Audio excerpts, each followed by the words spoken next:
Hi, I'm Richard Blake. Many political and social commentators have noted ever-deepening divisions in this country. Some would go so far as to call it a great and unbridgeable chasm that separates us.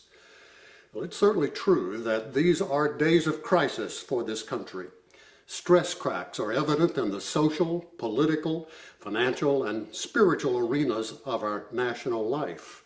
Like cracks in a dam, these fractures are ignored to our national peril. Properly and courageously addressed, however, we may avoid catastrophe and enter into a great new era of national life. This will require the grace of a sovereign God working through a special kind of people, the likes of which we may discover in the pages of secular and biblical history. For example, circumstances were dire for the British Expeditionary Forces in France in 1940. On May the 10th, German panzer divisions plowed through French defenses at Sedan and turned toward the English Channel. This was the same day Winston Churchill became Prime Minister of the British people. Churchill and his entire nation knew they were in desperate straits as the German divisions, supported by the Luftwaffe, pushed British, French, Polish, and Belgian forces to the beaches of Dunkirk. And there it seemed that all hope was lost. And in a speech to the House of Commons, Winston Churchill informed his government and the nation that the whole root and core and brain of the British Army had been stranded at Dunkirk in what he called a colossal military disaster. The death or capture of the British Army and its allies seemed all but certain, and the War Cabinet and Britain's new Prime Minister ordered an evacuation on May the 26th. They felt that about 100,000 would be about the most they could hope to rescue.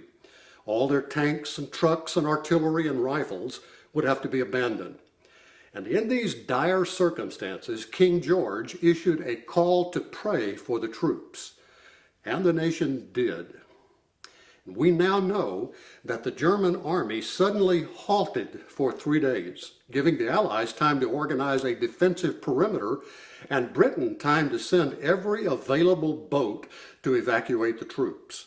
From May the 27th to June the 4th, despite repeated air attacks and artillery fire, over 338,000 men escaped, including 140,000 French, Belgian, and Polish troops. And Winston Churchill hailed this as a miracle of deliverance. But history also notes the brave troops who guarded the rear of the BEF and who made it possible for the great host to be rescued, even though the odds of their own survival seemed remote. In this hour of crisis, one of the commanders of that doomed division sent a short message back to the War Cabinet at Whitehall in London. His 3-word transmission read, "But if not." In those likely more biblically literate days, the British at home instantly recognized those words. They were spoken by the 3 young Hebrews in the book of Daniel who had been removed from their homeland and carried into captivity in Babylon. And when they were threatened to be cast into a fiery furnace if they refused to bow to a golden statue erected by King Nebuchadnezzar, they expressed their belief that the God whom they serve could and would deliver them. They said, "But if not, be it known unto thee, O king, that we will not serve thy gods, nor the golden image which thou hast set up. But if not." Now, this 3-word message was all that these brave men of the rear guard in France could send to their commanders. And many of those defenders of the Dunkirk evacuation prayed, no doubt, that God would deliver them. But if not, they were saying, they would stand their ground. They would not bow down to Hitler's new order in Europe. In spite of the danger, they would take their stand. And thousands of those who were not killed, were captured, and would spend the war in Nazi captivity, where many of them died. Now, I submit to you that what our nation needs now is more but if not kinds of people. These are people who will stand courageously against those who seek to fundamentally transform America into something unrecognizable by not only the nation's founding fathers, but also even to our own fathers who fought in that bloody conflict I just mentioned.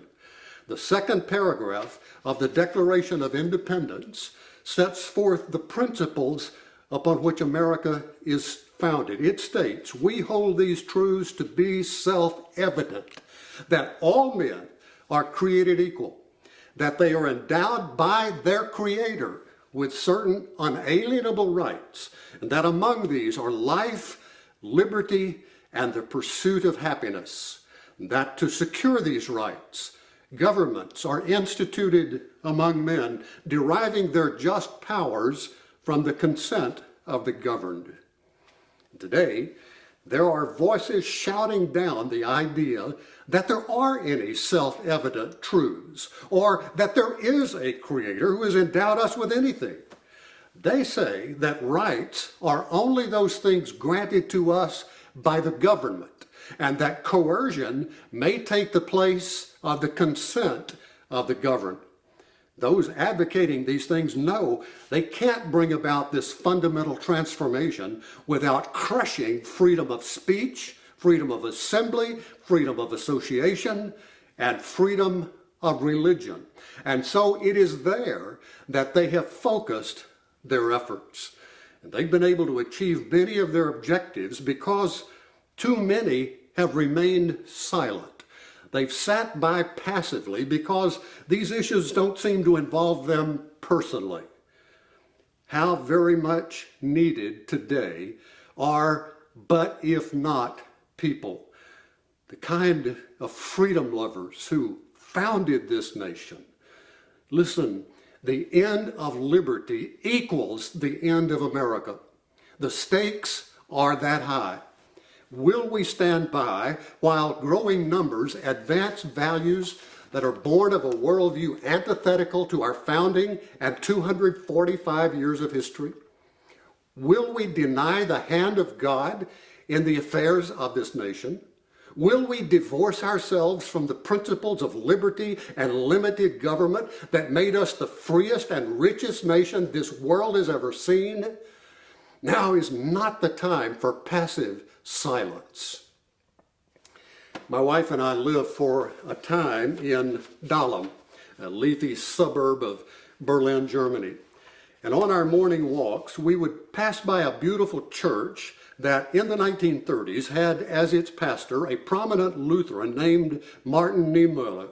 And he emerged as an outspoken public foe of Adolf Hitler and spent the last 7 years of Nazi rule in concentration camps. He's perhaps best remembered for his post-war words that speak powerfully to the issue of passivity to issues we feel do not directly involve us. He said, "First, they came for the communist, and I did not speak out because I was not a communist. And then they came for the socialist, and I did not speak out because I was not a socialist. And then they came for the trade unionist, and I did not speak out because I was not a trade unionist. And then they came for the Jews, but I did not speak out because I was not a Jew. Then they came for me, and there was no one left to speak out for me."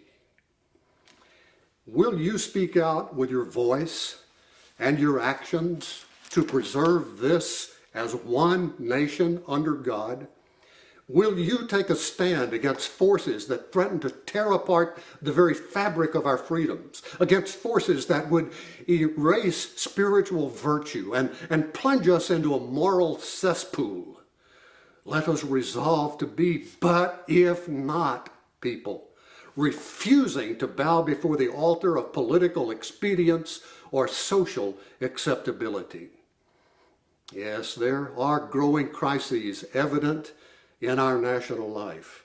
And yet, this isn't a time for gloomy or despairing acceptance of the inevitable. There's a growing evil that must be resisted. Jesus, in Matthew 13:24 through 26, told a parable about good people having a good field growing good seed. However, an enemy came in and planted bad seed among the good, thus contaminating the entire field. How did the enemy get such an opportunity? Well, the answer is found in verse 24. While the good men slept, the enemy came in. Jesus never blamed the enemy for doing what he did, for it was his nature and purpose to destroy. Jesus placed the fault on the good men who went to sleep, thus allowing the enemy to do what he did. Very bluntly, what has occurred in America happened first because we went to sleep. And in our slumber, the enemy came in and caused the damage. Dietrich Bonhoeffer, a German theologian who was hanged by the Nazis only 1 month prior to the end of the war in Europe, wrote, "Silence in the face of evil is itself evil. God will not hold us guiltless. Not to speak is to speak. Not to act is to act." Let us resolve to be people of action, people who will dare to take a stand for right and righteousness, trusting God for the outcome. He is our hope. He has blessed us throughout our history, and I believe he will do so again. But if not,